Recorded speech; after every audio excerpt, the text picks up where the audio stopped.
Hello everybody and welcome back to World of Warships Legends. My name is Spartan Elite 43 and tonight we are taking our very first look at the, I would say new, but it isn't new, it's been in the game for a while, the Tier 6 British battle cruiser, the Rook. So without further ado, let's look at our commander. We're running Azure Lane Nelson, shocker. We're running Andrew Cunningham and Paolo de Revel as our inspirations. We have Flammable Cannoneer, Gyrating Drill Bits, Marksmanship, and Master Mechanic with Fight Fire with Fire.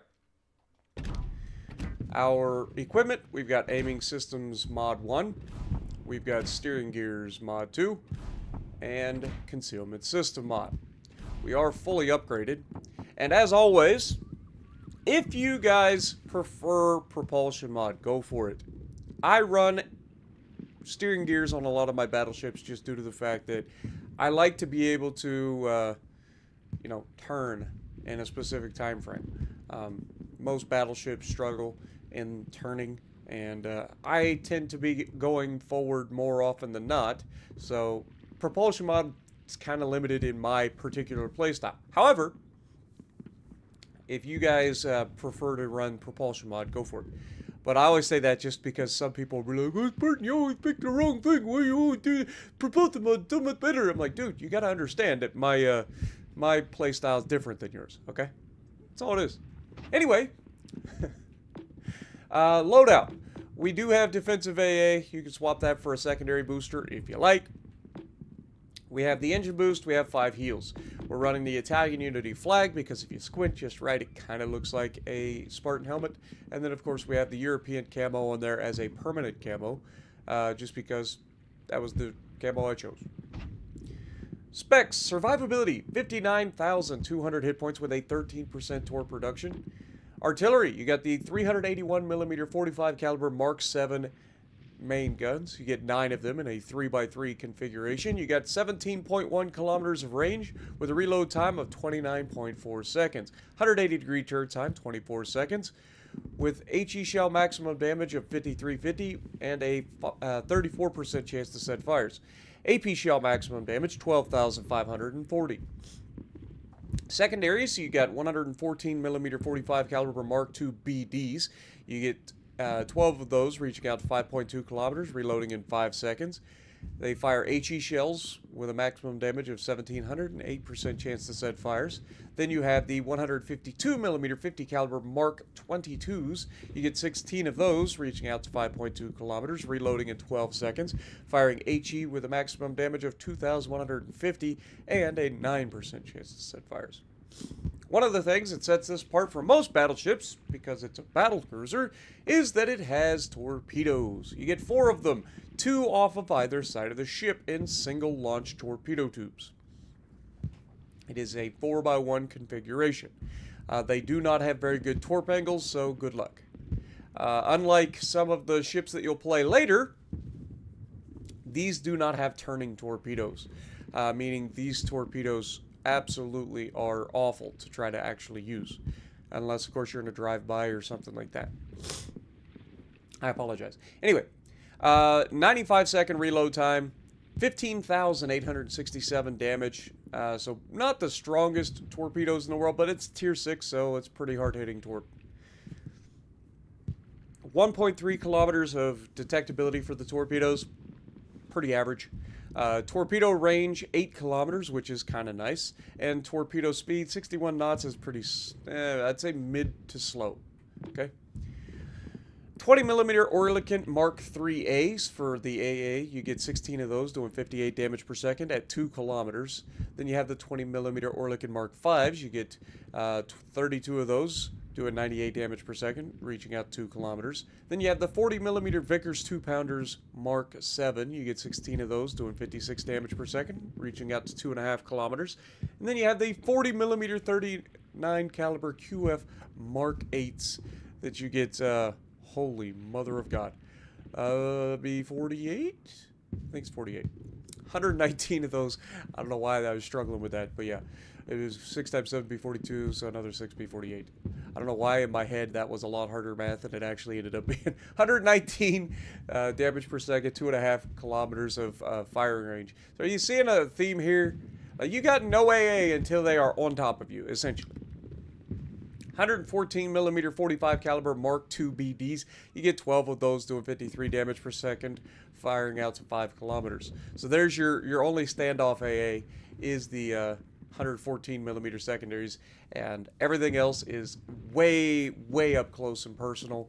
So you kind of want to wait to use your what do you call it? Defensive AA until they're like literally on top of you. Maneuverability, 28.7 knots of top speed, so not too bad. We are running gyrating drill bits, which drops down the speed a little bit. Turning circle is terrible, 950 meters. That's worse than an Iowa-class battleship, to put that into perspective. And then rudder shift is actually decent at 12.6 with this build. Again, I run the steering gears, so if you were going propulsion mod, you're probably going to have closer to a 14-second rudder shift, if I had to guess. Detectability by sea is 12.1, so pretty fantastic. Detectability by air is 10.2. Guaranteed is always 2. And the detectability while firing in smoke is 12.9 kilometers. Statistics. Again, haven't played it a whole lot, so there you go. 2 and 2. Can't complain. 44% main gun accuracy. Average damage is 75,288, so not too bad there. Average XP 2,000, so again, not too shabby. Yeah. Really not a whole lot of negatives about this ship other than its armor. Yay, let's look at its armor. So if you look, it's not very well armored for a battleship, as you'd expect for a battle cruiser. Okay, it's a theme here, right? It's the reason it's called a battle cruiser, not a battleship.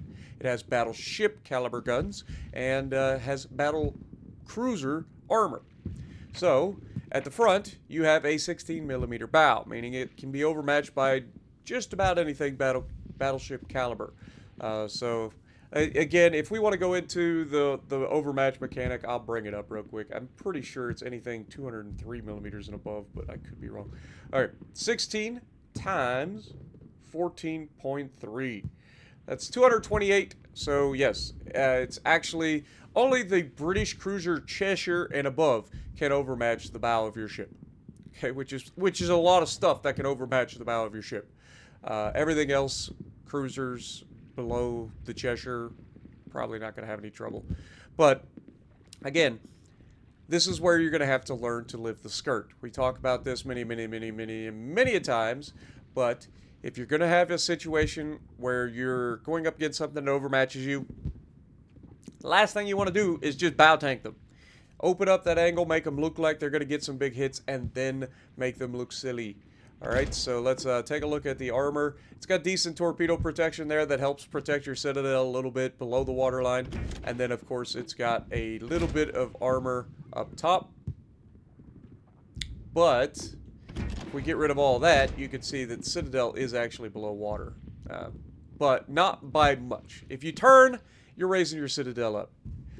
But again, it's really not that difficult to citadel these ships if they go broadside. Usually through the cheek, or early on if you get a good shot through the cheek. Anything from range is going to be able to hit that citadel. And then there are a couple of ships that if you go up against them, potentially, I'm not saying they will, but potentially could score citadels through the bow. And that would usually be like the Russian Sinop. Anything with higher velocity, 16-inch guns should be able to go straight through the bow and potentially citadel you.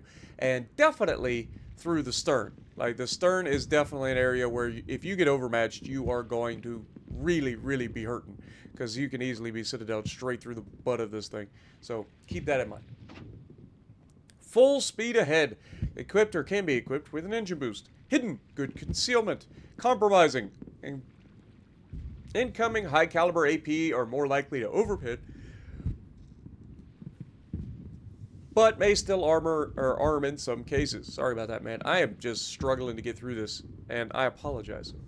Rook, the K2 and K3 battlecruiser projects presented in 1920 were deemed to be unfeasible due to their huge size. The designers of these projects later came up with the J3 version, a smaller variant of the ship, armed with 9 15-inch guns, housed in 3 turrets, and with her displacement reduced by 10,000 metric tons.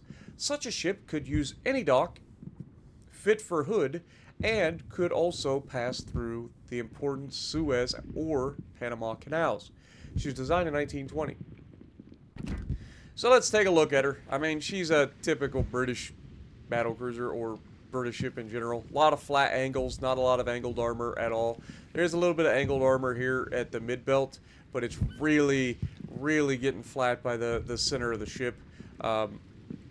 If you get caught, you're going to know it. Even if you don't take Citadel damage, you're going to take some pretty nasty hits because this thing does just lack armor. But a experienced commander can use the armor belt to its advantage. Other than that, I mean, it's an okay looking ship. It does look very British, even without the camo. Those flat square panels are everywhere, and those just eat pins, so you know what you're getting into. But with that being said, let's get to the gameplay. Alrighty, so we're going to be on Sea of Fortune, and we're in the Rook. Now, I'm not going to lie to you guys, I didn't play this a whole lot, and the reason that we're bringing up the Rook and doing a meet the right now is simple. Somebody's been asking for it for a long time, and you guys know me. I'm a sucker, if for anything else, for somebody who comes back day to day, leaving a comment in the comment section saying, hey, I want to see a specific build, or I want to see a specific ship. So, if you guys are interested in that sort of thing, it may take a while, alright? I'm telling you, it's been months of this person typing in the chat. Now, I think they kind of got a little bit disheartened and decided not to. But, even though they're not coming back each day now and putting it into the comments, they're still saying it when they see me in somebody else's chat or whatever, so it's kind of funny. But, I've been telling them, I'm not doing it, I'm not buying a ship just to play it one time. But, no, I totally did. You're welcome, Heather.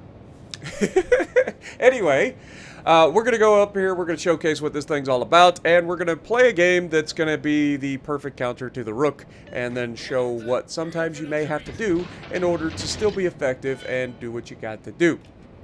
So with all of that, let's get into it. So first thing you're going to notice is we're bottom tier. Now, I spawned in on the A cap, and I'm thinking, okay, let's go forward, see what we're up against. There's only a single destroyer per team. My destroyer's coming over to this side, so that's good news for us, right? Might have some spotting. And with the speed of this thing, we can get up the right flank pretty quickly, allowing us to do whatever we need to. So you can see I'm already going for the engine boost to get up to speed even more. That'll allow us to get to a much more favorable angle before anything does get spotted, so that we're not just sitting behind this island and not able to shoot whatever may get spotted. So, we're up almost 30 knots currently because of the engine boost, and as we're coming around the corner, our destroyer's starting to get to a position where it might actually be useful. But unfortunately, he's not there yet. He's still got the island with the church in the way of anything that might get spotted, and that's when the Tallinn gets spotted. Lovely. So we take a shot at the Tallinn, and this is why it's sometimes good to get out on a flank early. We take half the man's health and force him to turn broadside, just in time to catch a shell or a salvo from the friendly North Carolina. And down goes Tallinn. Radar cruiser gone immediately. So we have some torpedoes that we threw out there just in case. Of course, if he'd have turned full broadside to us at that range, there's a good chance we'd have sent him home anyway. But you could see already on the minimap that our team on the left flank has not spotted anything. Part of that is because they're not moving. They kind of like hugged the island and sat there. The other part of that is the enemy has all decided to come this way. I don't know how many times I need to say this, but this is a very bad strategy, right? Putting all your eggs in one basket, putting all of your group in one or two squares, allowing yourself to be completely flanked is a bad idea. Now here we take a shot at the enemy Cleveland, who again is just sailing broadside. We catch him, and unfortunately he does slow down. He turns away, trying to avoid running into the Harbin, if I had to guess. But our Atlanta that's next to us is about to enter what can only be considered full stupid mode. Alright, you want to try to avoid full stupid mode whenever possible. Full stupid mode always ends in your swift and immediate removal from the game. You can see he pulls up, goes full broadside, loses all of his hit points to between the Nagato and the couple of cruisers out there. Lose all of his hit points, then decides to radar to see what's out there. And there's only a couple of ships within radar range, but now they are all lit up. And so at this point, we're like, okay, there's a Tirpitz here. Out of everything that there could be here, the Tirpitz is the one thing that I do not want to fight, right? Like, the only advantage that we really have in a like battleship duel is the torpedoes, and we only have 2 of them per side. The Tirpitz gets 4 per side, and our Atlanta goes down. Shocker! Who could have seen that coming? So I have set myself up to bravely run away, and yeah. I was asked a question yesterday on a video, and that was simple. Spartan, when do you know when it's time to go? Like, you always say win your side, hold your side as long as possible, but sometimes you have to get out of there. When do you know? Well, when over half of the enemy team is coming your way and you have limited support in any sort of meaningful firing positions, you probably want to try to start moving your way out of there. Now, I do apologize. This was recorded on the same day as the previous video was, and we did not know that the Elgato was screwing up. So that you're gonna have the sound of the game turned down to try to get rid of the crackling noises. So I'm sorry about that, but yeah. You can see, first shot from the Tirpitz was pretty nasty. We ended up beaching ourselves because we wanted to get a full salvo back. We've only done 11,000 damage at this point, but don't worry! We are going to still maintain a position where we can actually be useful. We've got a beautiful look at the King George, and this thing is decently accurate. It's not the most accurate battleship in the world, but these 15-inch guns are pretty reliable. So, as long as you're not an idiot, you should be able to do consistent damage with them. Even shooting AP. I prefer AP over HE most of the time because I like to, I don't know, get the big hits and not have people heal everything back, I guess would be the best way to put it.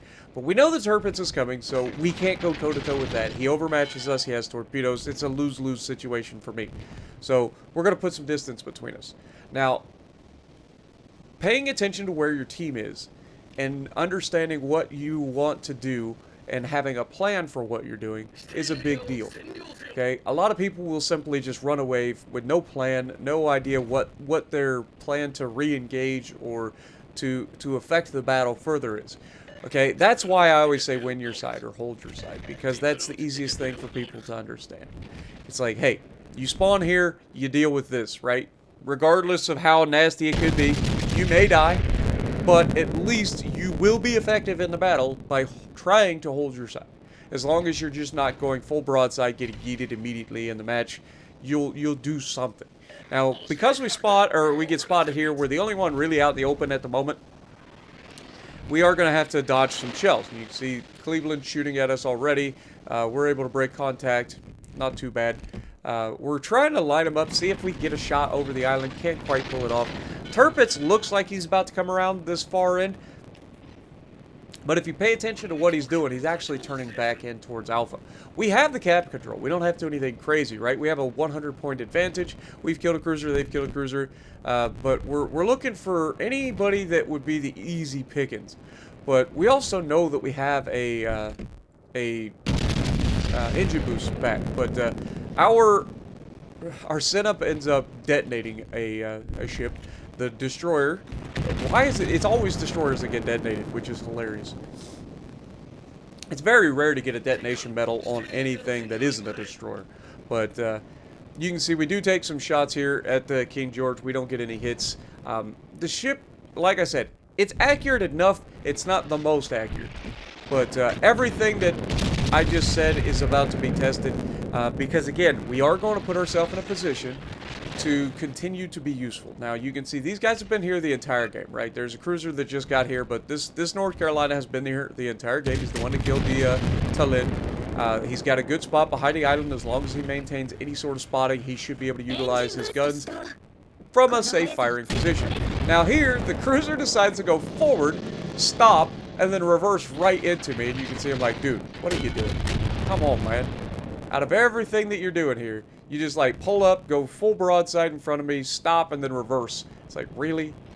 Now, we did lose a battleship now, so this game has gotten a little bit closer. But again, we have a ship advantage, and we also have all of the caps. The enemy has just now gotten into the A cap. as our team is capturing even more. Now, Tirpitz is caught here full broadside. This is what I'm talking about. These are the firing angles that we want. We want these big hits. That is what we're looking for. And if we can get that from a medium range and not have to push straight into somebody who has torpedoes, then we are absolutely golden. But of course, King George shoots us, gets a double fire. I probably damage con that a little bit faster than I should have, given the fact that there's a Cleveland here. But again, this Cleveland is not the brightest in the world. He's kind of pulled out. He's now sitting bow into 2 battleships, while there's a DPM cruiser here as well. We can use the island to break contact, and we just absolutely ruined this man. And back-to-back salvos, we landed, what, somewhere in the neighborhood of 14 or 15 shells. So pretty nasty damage on 2 salvos. And that shows how accurate it can be in the right situation. Now, here, we've come around the corner. We've got a beautiful look at the hood. A little British battlecruiser on battlecruiser action. We take the shot, aim it just above waterline, try to get as many hits as possible.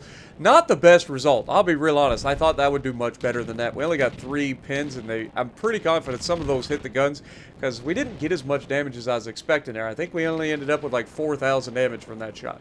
But we do overmatch the hood. Hood also overmatches us. You can see he does shoot us instead of the Synop, which is questionable, but I guess his thought process was probably that he's going to shoot us, ram the Synop, and Synop is trying to do his best to get out the way. I shoot for superstructure, trying to whittle him down, hoping that the Synop is going to be able to kill him, and or at least get out the way, because we have tried to save his life. But between the Synop's inability to do damage and ouch, that hurt. I'm not going to lie, I was paying attention there, didn't see the Tirpitz getting a nice crossfire on me. But enemy has a 2-cap, we have a 2-cap.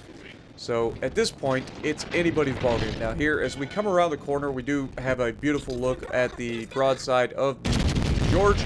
We get the shot out, nice flat horizontal dispersion, so it should be an easy amount of damage to take him down. Now, this is the part where I probably should have played a little bit different. I decided that the enemy's not likely to just, like, run away here. There's a battleship, there's a cruiser at the Charlie Cap. They're in a crossfire. If they go back that direction, which is the direction that they're all heading in, then they're going to put themselves in a situation where they get flanked, right? And that's where I ended up choosing this spot to go through, thinking that the Connecticut was likely to sit on the end of this island, and then I would be able to come up behind him. What ends up happening, though, is that I end up rushing in behind these guys, flanking them, and then the enemies just take off running. And that is unfortunate. I was really hoping to get a good flank here and be able to utilize these torpedoes, get into a little bit of a brawl, but it just never quite materialized the way that I wanted. But it doesn't really matter because we are going to come up behind him, and I am going to showcase a huge mistake that I end up making as well. So pay attention to what's going on the minimap. We talk about this all the time. We're going to protect our teammates, their ability to get into the cap. You can see our destroyer's been back there in the back this whole time. But we take a shot at the Tirpitz, trying to aim high to get some shells into upper side plating superstructure area. Unfortunately, the rear guns were the only ones that actually made it through. The front guns hit the island. But there's no Connecticut. Connecticut has maintained going forward, which is not ideal. There's also the smokescreen from the Harbin that's still here, and so I'm trying to use the islands to allow me to sneak up on these guys, get a little bit closer without being spotted before I get spotted, because I really wanted to shoot this Connecticut without being spotted. See if we can catch them off guard. You can see our teammates are getting focused down over there, so time is everything at this point. I need to get up close and deal with these guys, and that's when we come around the corner. I am going for the torpedoes first, which again, I guess these do have the turning torpedoes, but the firing angles on these are terrible. But that first shot looked a lot worse than it was going to be. Like, it ends up getting 4 penetrations, but that shot, as he turned his ship, looked like it was going to miss, and I was about to lose it. But we get set on a double fire here, and I'm thinking, okay, we're fine. But the problem is, Connecticut hadn't used his torpedoes to attack anything, because he wasn't close enough to anything that needed to be attacked. So, unfortunately, I'm in a situation where I just damage controlled a double fire, and he gets to drop me with torpedoes, and he's going to land his torps, and of course he's going to get a flood. Now, under normal circumstances, we would lose. Or I say we would lose, we would die here. Because the flood will kill us before we are able to get anything back. And we, even with the British good heals, are not able to out-heal a flood, right? You can see we are, in fact, losing hit points. We dodged the torpedoes from the Harbin. We knew those were coming. The Connecticut gets around the corner. We're not able to do anything there. We are going to go ahead and get our guns ready to potentially shoot at the Tirpitz. We've survived long enough. Harbin goes down, which is actually big, and that ends up saving my bacon. As I come around the corner to shoot the Tirpitz, we get the shot out, and just as the game ends, we manage to slap him, picking up our Confederate, and I think a dreadnought there at the end. But yeah, we ended up having a pretty solid game. Confederate high caliber and the dreadnought, 135,000, 2,500 base XP. Even with the big mistake at the end, we were able to retreat from our side, but also maintain a good position to where we were effective throughout the retreat. It wasn't just a runaway, I don't want to fight these guys. It was a runaway, but continuing to put myself in a position to counter the enemy's movements. And that is the part that a lot of people simply do not do when they retreat. Okay, tactical withdrawals, retreats are completely viable as long as you're still effective while doing it. If you're no longer effective, you need to stop retreating, right? So keep that in mind. But let me know what you guys think down in the comments below. Don't forget, if you got a build or a ship that you guys want to see in particular, if you put it down there long enough, I will eventually get to it. It just takes time, all right? Especially when we got to do new ships and stuff, I will always prioritize new content that will get more views over these older content ships that you guys are interested in. But I will eventually get there. All right, we post a video darn near every day, 7 days a week, so we're going to get to a lot of different ships. So let me know what you think, and if you like what I'm doing, punch the like button, leave a comment below, subscribe to the channel if you haven't already, and as always, I will see you in the next video.